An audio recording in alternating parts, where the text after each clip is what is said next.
Well, thank you so much, Josh, for joining me today. Excited to talk about an industry that I'm kind of passionate about, and sort of the merging of finance and impact investing can mean a lot of different things to a lot of different people. So excited to dive in and get your thoughts on the sector as it continues to mature a bit, as we see a lot more capital come into it, and hopefully there's more to come. But before we get started talking about Citizen Mint and the startup you just founded and the mission you're on right now, talk a little bit about your career path before Citizen Mint. So I started my career doing accounting. So I worked at a Big Four, Deloitte in California, doing auditing for their big investment firms down there. So whether like Pacific Life or others within the space. And then I moved on to Russell Investments, which is a large institutional asset manager, and worked in their manager research department for about 6 years. So this is helping, pension fund assets and large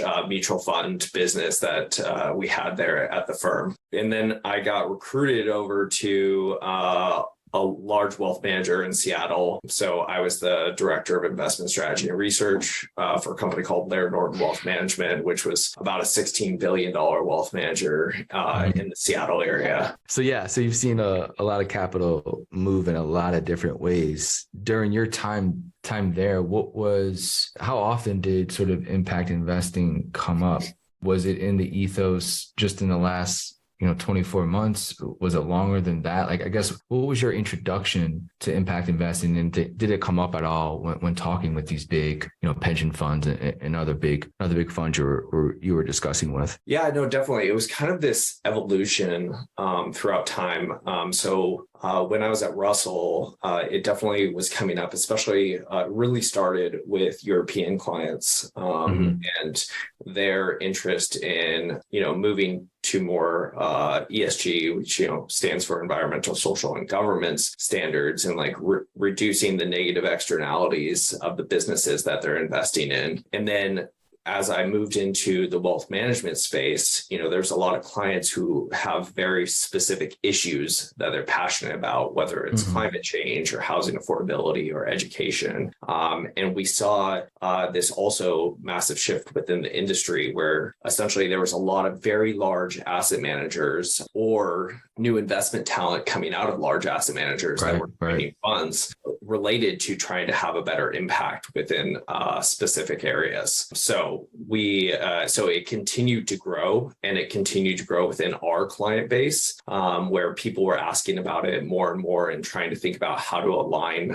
their capital with their values, while also trying to just provide financial security for themselves and their future heirs. So it what definitely is an evolution and a journey, but we've seen kind of the space continue to mature and people continue to allocate significant sums of capital. Do you think that it's moving in a positive direction? Because early on, and not that it really matters that big of a deal, but my thoughts on ESG is not very good. I thought it was a bad way to present sort of quote unquote impact investing to the world. I thought it was, it was a sloppy way to introduce people to this type of, investing. So do you think that, and again, you've sort of been at, big firms, and they move differently because they have to, right? It's just the amount of capital that they have. It's so hard to transition on a dime, right? Like you said, it takes a process and a journey. Do you see it getting better just from the overall industry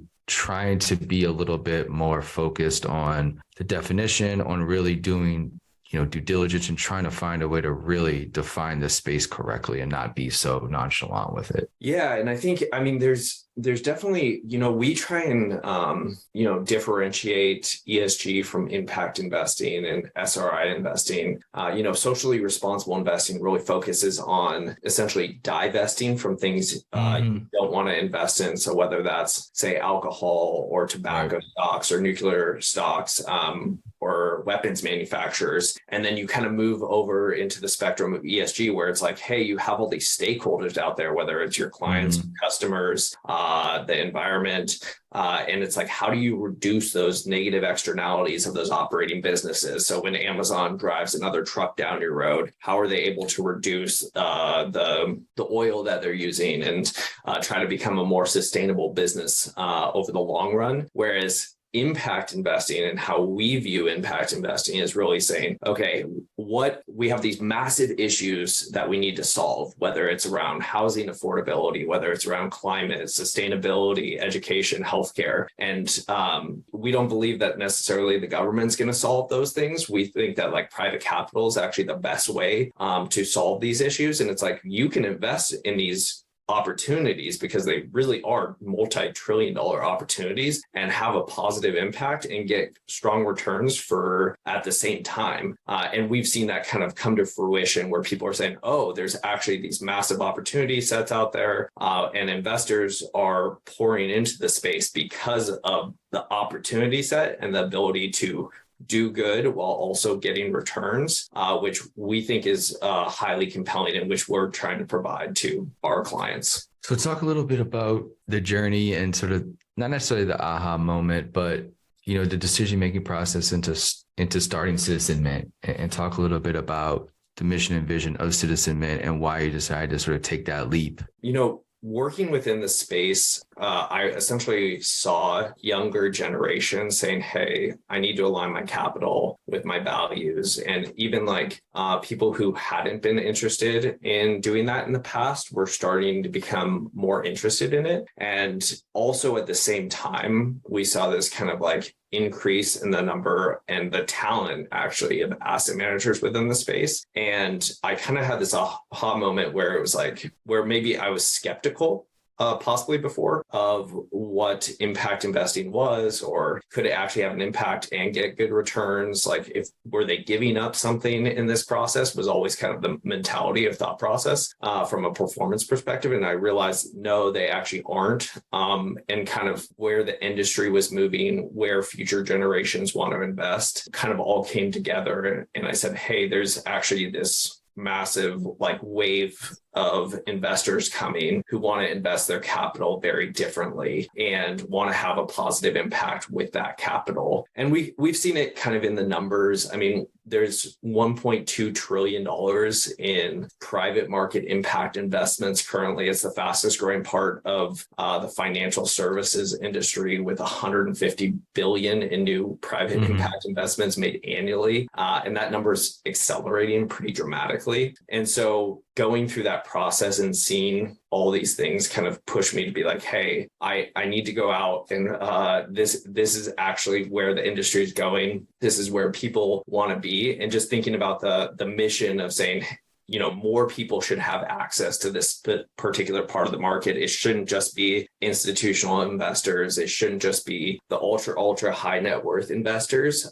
So trying to provide more democratization within that space was ultimately the mission and goal when we set out on this. What are some of the opportunities? Because again, we say impact investing, it could be, a broad stroke of things. People are going to define it differently. They're going to look at certain opportunities and say, this is impact investing or it isn't. But like, I guess, how do you choose the offerings, and what is sort of the due diligence that go in them to make sure that they're right for the Citizen Mint platform? Yeah, no, definitely.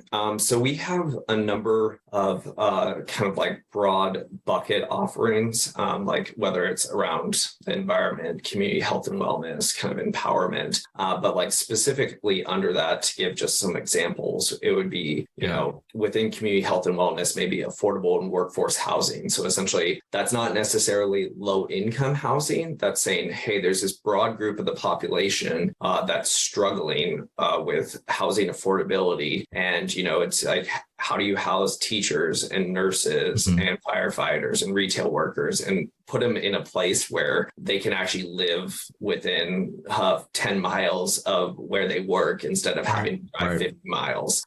It could be solar wind development as kind of like renewable energy investment. It's also providing access to like top tier private equity impact or VC impact or debt funds where, they're investing in, say, like healthcare or education or other kind of opportunities within the space. We think the opportunity set is broad, and most large asset managers are increasing their capabilities there right now. And we've seen, kind of hundreds of new funds come out in the last few months. I think the democratization part is interesting because the offerings, you still need to be an accredited investor, right? And there's still a gap there between, normal people just, wanting to invest, still can't sort of get to these opportunities quite yet. But on the financial advisor side, that's the interesting part, because then that is where sort of the access comes in for everybody, so to speak. Talk about your conversations maybe with financial advisors,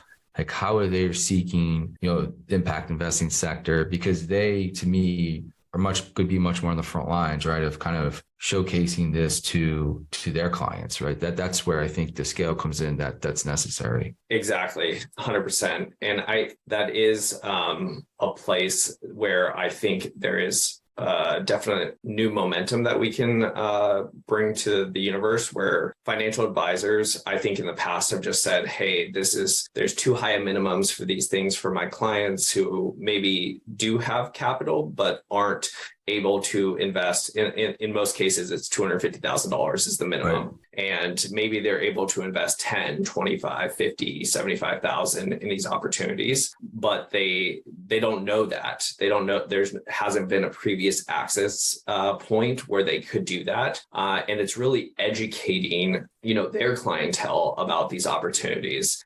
For most financial advisors, it's going to be a differentiator. It's going to be something that's really a cool way for them to engage with their clients. Because in most cases, clients leave because they don't feel engaged with the financial advisor, or that the advisor is doing something that is differentiated. So we think that hey, this can be a differentiator for you as a financial advisor. It's something that you can align your clients' capital to their values. And I think it's also just a great thing to talk about on a quarterly basis. You think of the year 2022, it's not really fun to have those quarterly discussions with your clients when bonds and stocks are going down at the same time. And at least you could say, hey, you're invested in this private market opportunity that's providing a real benefit to society or the environment. And those are kind of things to highlight with your clients in these kind of tough market environments. I think there is more momentum within that space. I was just at the Financial Planners Association conference, which brings together thousands of financial advisors, and the head of Ellevest was the co-founder of Ellevest was the main speaker there. And she said, the two main trends that you're going to have to deal with is, one, women are going to control a lot of the capital in the future. And, Ellevest is really, focused on women. And she said they're 60% of college graduates and they live 8 years longer than men, and they're 50% of the workforce. So you better be ready to be able to have those conversations and really engage with women. And then two, if you're not doing impact investing, then you're really going to miss out, because that's where the industry is going. So I think, providing that kind of guidance to financial advisors, and providing, kind of that, forward-looking thinking of what people want, especially millennials and Gen Z to a secondary extent. It's they care about these issues. And as long as these are providing financial security and a good financial return, they want to be invested this way. I want to touch back real quick on sort of whether it's discovery or choosing what's available, right? Because that's a big part in all this is you have a big responsibility, right? To sort of present impact-oriented offerings that, hopefully will, get a lot of funding, get a lot of capital into. So I guess what's your process in choosing that? Is it a week, a month of sort of looking at things, looking at some ancillary benefits? Obviously, renewable energy, that's sort of not an easy one, but it's a little bit much more, it's a little much more obvious, right? Yeah. I guess. And then affordable housing, I love what you said about teachers.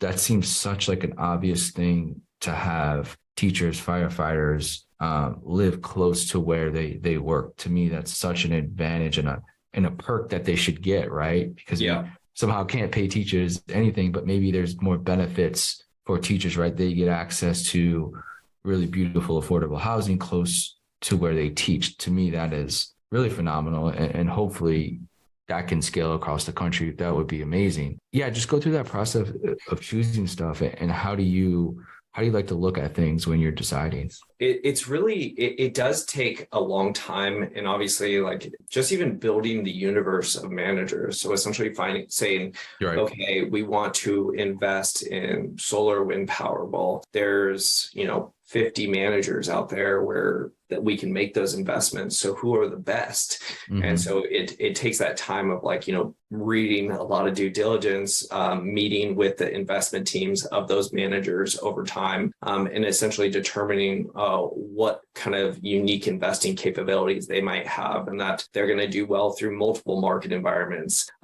So it does take a network of like being able to, and this is what I built kind of over the last 5 to 10 year period, is this network of, okay, who's the universe of education VCs? Who's the universe of affordable housing developers? Who's the universe of top tier, like private equity impact funds? And then being able to understand like when they're raising capital, because they don't always raise every single year. They'll usually raise capital every couple of years, and then kind of lining up like our due diligence to hit those capital raising cycles. So, we go in and meet with their investment teams. We try to understand how they do what they do and why we believe they can do that into the future. We review their performance track record, do reference checks, do background checks, try and do these, it's called operational due diligence on the back end, where we're essentially saying, we're giving these people a lot of capital. They have a lot of discretion over that capital. So we need to make sure that they're going to utilize it appropriately and that we can feel confident that, we will get our money back in return from that money. And I think in most cases, these deals are longer in nature and you have limited liquidity. So it could be you're locking up capital from 2 years to 10 years or longer. So say if you're in a venture capital fund, your capital is probably going to be locked up for at least 8 and maybe 12 years. Right. So you need to make sure that who you're investing with is really great at what they're doing and has proven that over time. So it's really building out those universes over time and knowing the players within each particular universe and making sure that they can do what they say they can do going forward, not just on a backward-looking basis. I want to jump into a little bit of your, maybe last, let's call it year, and sort of launching a startup, right? And, going through that process, you've been sort of the industry for a really, really long time. But obviously there's different dynamics when, starting your own thing. Talk about maybe some lessons learned in that process over the last 12 months of actually, launching something brand new, in the financial space, which is ever transforming right now in a lot of different ways. Just talk about the last 12 months of becoming, a founder and a CEO. Yeah. I mean, so many lessons learned, probably about 100 times harder than I could have even ever imagined. It stretches you in so many different ways because you're trying to do so much. So it really comes down to like, setting out a task at the beginning of each day and like kind of stacking days on top of each other to grind and get, some momentum going. But yeah, no, it's different. I mean, it's fun and it's creative, and you realize there's a lot you don't know. And, you're kind of always reaching out to others to ask them how they did how they like maybe other entrepreneurs and like, how'd you do this? Or how'd you think about this? I think, you have to kind of be accepting that you're going to make mistakes along the way. Obviously, every startup founder is going to have, issues that they have to deal with and figure out. And I think that's like actually the first lesson that I really learned is, maybe when you're in a corporate environment, you're saying, okay, there's pretty much some guidance of where I'm going here. I have a manager or a boss and, they're providing me guidance and kind of overlooking me. But like when you're in a startup, it's like, yeah, you're going to face roadblocks and massive challenges. And it's like, how do we deal with this? And it's kind of it's funny because I think the mental game you have to have as a startup founder is completely different. The tenacity you have to like even understanding, like, especially in the first couple of months, the ups and downs on a daily basis of like, you're kind of figuring out what you're doing. You're questioning, like, is this the right direction to go in?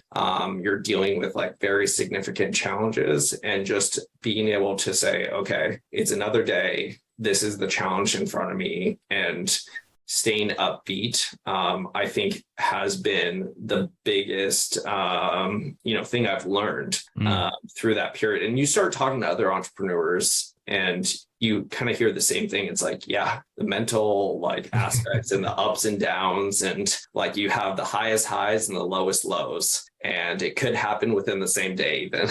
Is there any like podcasts or books or, websites that you've turned to a little bit and learned from that you would recommend? Yeah, no, I mean, what's funny? It's like a couple months in, I started, and this is obviously an older podcast, but like the Gimlet Media startup podcast. Yeah. And I mean, just some of the things he was going through, is just resonates so well. And like the mental challenge, or just like the time challenges, first of all, like how much time everything takes. That's been, I think it was just more encouraging to be like, okay, you kind of hear somebody else's journey of them like struggling through these like very specific things. And it's like, it's helpful. I can't remember the book right now, but I like listened to some startup book by one of the major VCs in Silicon Valley. And he's like, you'd have to be, usually startup founders are delusional because they don't know how hard it is. And I just remember sitting in the car listening to it and like laughing to myself, because you realize that, yeah, most startup founders are somewhat delusional because, you're taking an idea and trying to produce something out of nothing. It takes a lot of tenacity and, a lot of confidence to go out and do that.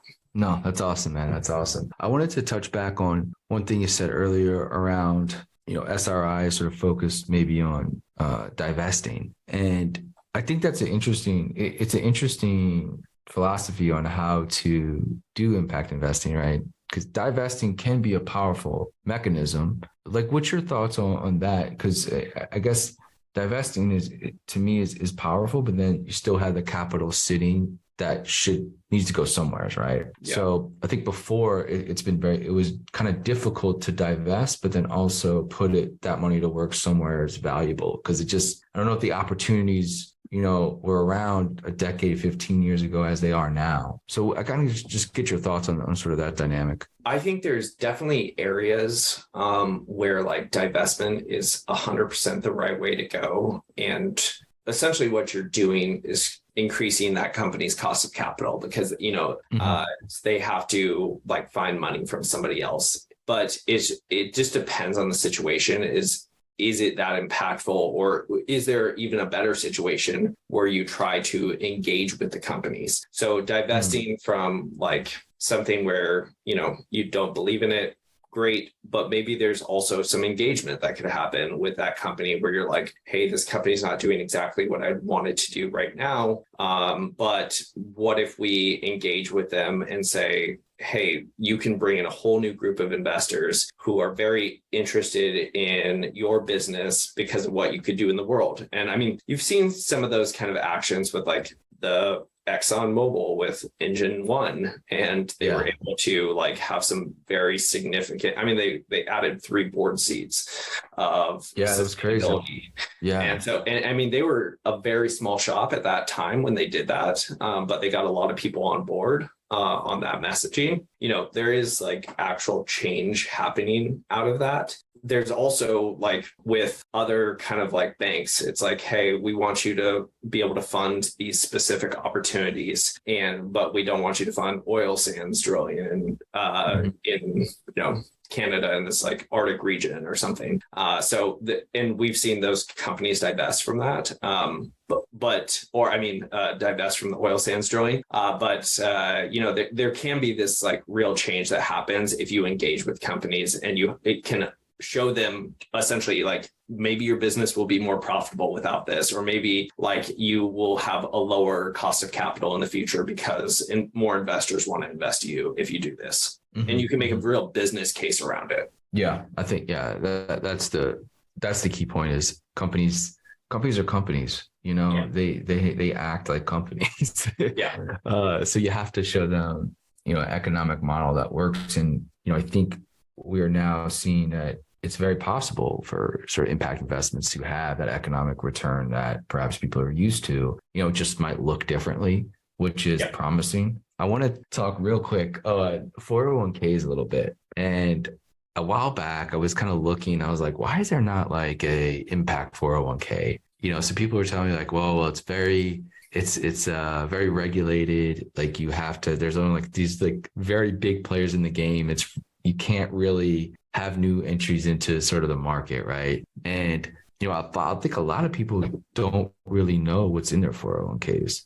You know, it's not that it's a lack of transparency. It's just that people don't know that they can go and see exactly what they're invested in their 401k. But if that can be penetrated a little bit with sort of, you know, impact investments, that could be interesting. But like, do you ever see like 401ks making this transition? Like you see the private markets, the public markets is so much different.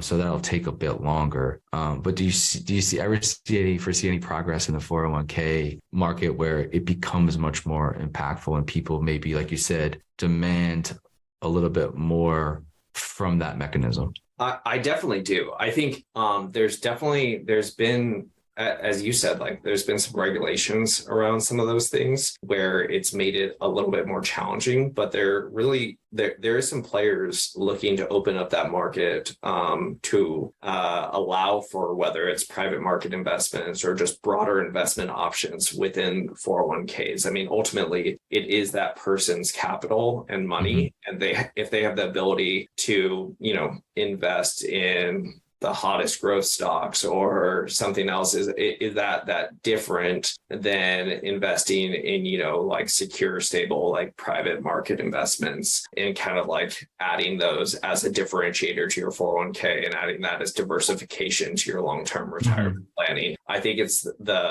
the one issue is the mechanism of how they do that. And so what does that actually look like? What is the fund structure? And like, can we get the minimums low enough to make it easy for people to invest in those things? Because in a lot of cases, it's really the minimums, whether the person's like an accredited investor, how long the term is. So there is these fund structures called interval funds that do allow for non-accredited investors to get into them. They have to answer a couple more questions. They have better liquidity capabilities. Your money is still locked up for a certain period of time, but and you can put in usually like in chunks of like say $5,000 at a time, which would lend itself pretty well to a 401k structure. Yep. So like, I think it's coming. I think it will definitely be an evolution over the next 5 years where you will start to see private markets in 401k structures. It's just, you know, it takes time and industry adoption and one of the big players to come out with that. And then there's a lot of follow-ons from that. Last question here is just a little bit about the future, and you know, I know it's been a crazy, you know, last year for you in starting something, building up, getting it to where it is now, which is it's a huge victory to even get to that point, right? But as you look, you know, 3 to 5 years down the line, what does success look like for you in Citizen Mint? Success for us is like providing this well thought out, broad marketplace where people can access impact investments easily. And, you know, they can really be able to align their capital with their values and be able to like also just secure themselves financially. I mean, that's at the end of the day what we're trying to provide. We're not necessarily trying to be concessionary in anything we do. And I think that's one of the misunderstandings of the impact investing universe is like, it sounds like it's going to be concessionary or I'm giving up something. It's like, no, it doesn't need to be. What you're doing is providing positive outcome for some specific issue area while also getting returns and like providing for your financial security over time. So for us, like having this broad marketplace where impact investing becomes synonymous with the Citizen Mint and when people think of, hey, I want to get an impact investment, well, I should actually go to Citizen Mint to think about that and like see what they have on their platform. Or it's also like clients of financial advisors requesting, hey, why are you guys not utilizing Citizen Mint for us as clients? Because they have a lot of great things that I want to invest in. And so being well known within the industry, providing, the best investment opportunities to clients and really securing their financial future. Awesome. Well, thanks so much for taking the time, Josh. Long road ahead. Congrats on the early wins and getting everything to where it is now. Financial industry is ever changing. It's, to me, probably the most important sector that we all should be educating ourselves with. I don't come from that background, but I enjoy it. And I worked at a broker dealer for a little bit, so I got to see a little bit of that world. And, I just think it needs to be embedded in all of our lives a bit more, learning financial literacy as early as possible. And it's never too late, right? So to me, as we go down this road of actually, hey, your dollars can do something pretty impactful, I think all of us can do wonders by just educating ourselves and just constantly learning around this sector. So congrats on everything so far. Best of luck to you and the team over the next decade, my man. All right. Thank you so much, Graham.